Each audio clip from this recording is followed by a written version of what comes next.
आज की वीडियो को स्टार्ट करते हैं। हमारा नेक्स्ट पार्ट वहीं से स्टार्ट होता है जहाँ तक हमने लास्ट एपिसोड में देखा था। चांडू एम्पायर की फोर्सेस वुहान एम्पायर के जियालिंग गेट में एंटर हो चुकी होती हैं और उसी के साथ ही साथ अभी के लिए यहाँ पर सोल्जर्स का काफी बड़ा ब्लड शेड हो रहा होता है, जिसमें फायर लेपर्ड क्लैन का लीडर चमुइस्गो क्लैन और उसी के साथ साथ बी क्लैन के मेंबर्स आगे बढ़कर हिस्सा ले रहे होते हैं। मगर उन्हीं सब के अगेंस्ट चांडू एम्पायर की हैवी फोर्सेस और हैवी सोल पावर के सोल्जर्स इस सब को लीड कर रहे होते हैं, जिनको डिफीट कर पाना बहुत ही ज्यादा मुश्किल हो रहा होता है। जिसके साथ ही हम आते हैं शेक डेविल्स के व्यूज पर, जिसके साथ ही हम देखते हैं जैसे ही वुहान एम्पायर के सोल्जर अपने आप को चांडू एम्पायर के सोल्जर से और भी ज्यादा सेव करने की कोशिश करते हैं और अपने सोल्जर्स की बजाय अभी के लिए वेपन्स का यूज करने लगते हैं, तो उसी के साथ ही सारे शेक डेविल्स मिलकर इनके सारे वेपन्स को डिस्ट्रॉय करना स्टार्ट कर देते हैं। और यहाँ पर सारे शेक डेविल्स अभी के लिए मिलकर वुहान एम्पायर के और भी पावरफुल एनिमीज के साथ फाइट करने के लिए चले जाते हैं। जिसके साथ ही हम आते हैं तांगसेन के व्यू पर,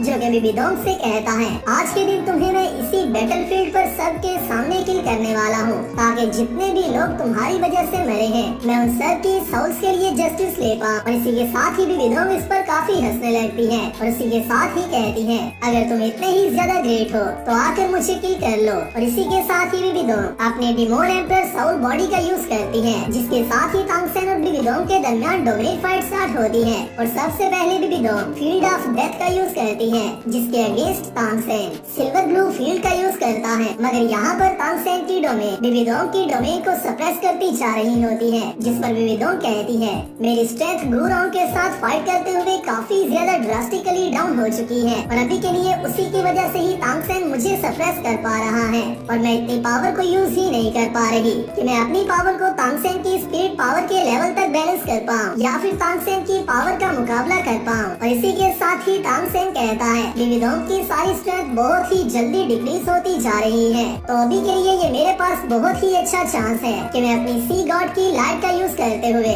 बिबिडोंग को जल्दी से सप्रेस कर दूं और उसे इसी फाइट में हरा दूं। जिसके साथ ही तांगसेन बिबिडोंग पर अपने सी गॉड ट्राइडेंट की मदद से एक स्लैश का अटैक करता है, जो कि बिबिडोंग की फील्ड में जैसे ही एंटर होता है तो बिबिडोंग इतनी कम पावरफुल होने के बाद भी तांगसेन के इस सी गॉड के ट्राइडेंट के अटैक को अपने हाथ से ही रोक देती है और वो टोटली डिफ्लेक्ट हो जाता है। जिसके साथ ही तांगसेन बिबिडोंग पर क्लोज अटैक करने लगता है, जिसे देखते ही बिबिडोंग थोड़ी सी स्माइल देती है, क्योंकि अभी के लिए उसके पास भी ऐसा कोई न कोई वे मौजूद होता है जिसका यूज कर उसे इस बात की उम्मीद होती है कि वो तांगसेन को हरा पाएगी। और इसी के साथ ही जैसे ही तांगसेन बिबिडोंग के बहुत ज्यादा क्लोज आ जाता है, उसी के साथ ही बिबिडोंग अपनी डेथ स्पाइडर एम्परर की एट स्पिरिट टेक्निक का यूज करती है, जो कि द स्पाइडर एम्परर क्लोन होता है। और जैसे ही बिबिडोंग इसे यूज कर लेती है, उसी के साथ ही बिबिडोंग की बॉडी दो क्लोन्स में डिवाइड हो जाती है और इन दोनों का अपीयरेंस बहुत ही ज्यादा लेवल तक सेम होता है। जिसके साथ ही तांगसेन कहता है बिबिडोंग की दोनों बॉडीज ओरिजिनल बॉडी की तरह ही लग रही है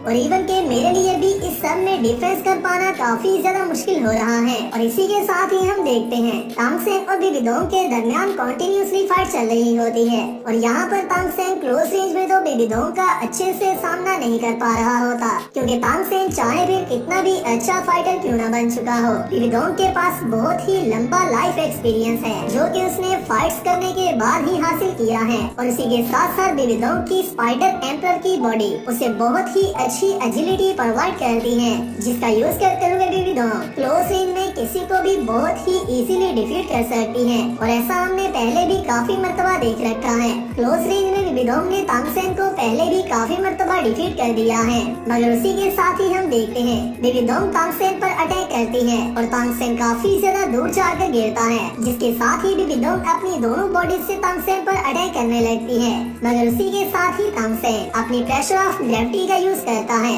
जिसकी वजह से बिबिडोंग की बॉडी का एक क्लोन वहीं पर फंस जाता है और उसी के साथ ही तांगसेन उस ग्रेविटी को वीक कर देता है, जिसके बाद बिबिडोंग का अटैक ऑटोमेटिकली काउंटर हो जाता है। और इसी के साथ ही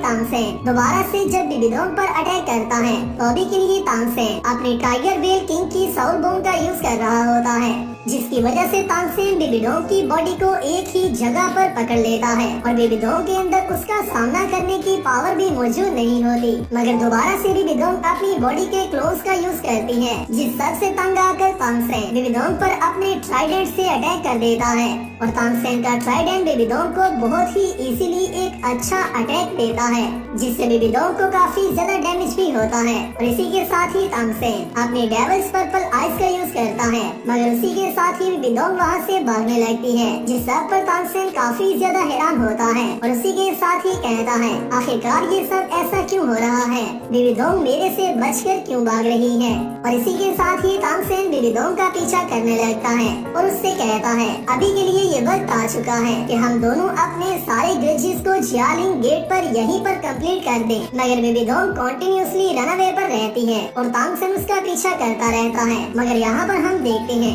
जैसे ही बेबी डॉग यहाँ से गुजर कर जाती है तो उसी के साथ ही वहाँ पर एक सिग्नल मार्क छोड़ जाती है, जो कि एक ट्रैप भी हो सकता है। और इसी के साथ ही हम नेक्स्ट व्यू में देखते हैं सारे शेफ डेविल्स जियालिंग गेट में काफी ज्यादा अंदर आ चुके होते हैं और जैसे ही ये लोग आगे बढ़ रहे होते हैं उसी के साथ ही वहाँ एम्पायर के लोग इन सब पर सरप्राइज अटैक करने के लिए यहाँ पर छुपे होते हैं। और जैसे ही शेफ डेविल्स यहाँ पर आते हैं तो वहाँ एम्पायर के सारे सोल्जर्स इन पर अटैक करना स्टार्ट कर देते हैं। मगर यहाँ पर सारे शेफ डेविल बहुत ही इजीली इन सब को डिफीट कर रहे होते हैं और इसी के साथ ही साथ यहाँ पर रेड मिस्ट क्रिएट होना भी स्टार्ट हो जाती है, जो कि डेविल चांस की एंट्री के पहले का व्यू होता है। और उसी के साथ ही वहाँ एम्पायर के सारे सोल्जर्स अपने वेपन्स को भी यूज करने लगते हैं और उसी के साथ ही साथ वहाँ एम्पायर के काफी ज्यादा सोल्जर एक साथ मिलकर शेफ डेविल्स पर अटैक करने लगते हैं, ताकि वो इन सब को अपने अटैक्स में बिजी रखें और उतनी देर में यहाँ पर रेड मिस्ट क्रिएट होना स्टार्ट हो जाए और ये सब लोग उसकी इल्यूजन्स में चले जाएं। जिसके साथ ही हम देखते हैं डेविल चाम को, जो कि जैसे ही यहाँ पर अपीयर होता है तो उसी के साथ ही वहाँ पर मौजूद सारे सोल्जर्स को इल्यूजन के थ्रू वापस जिंदा कर लेता है और ये सारे सोल्जर ज़ॉम्बीज में बदल जाते हैं।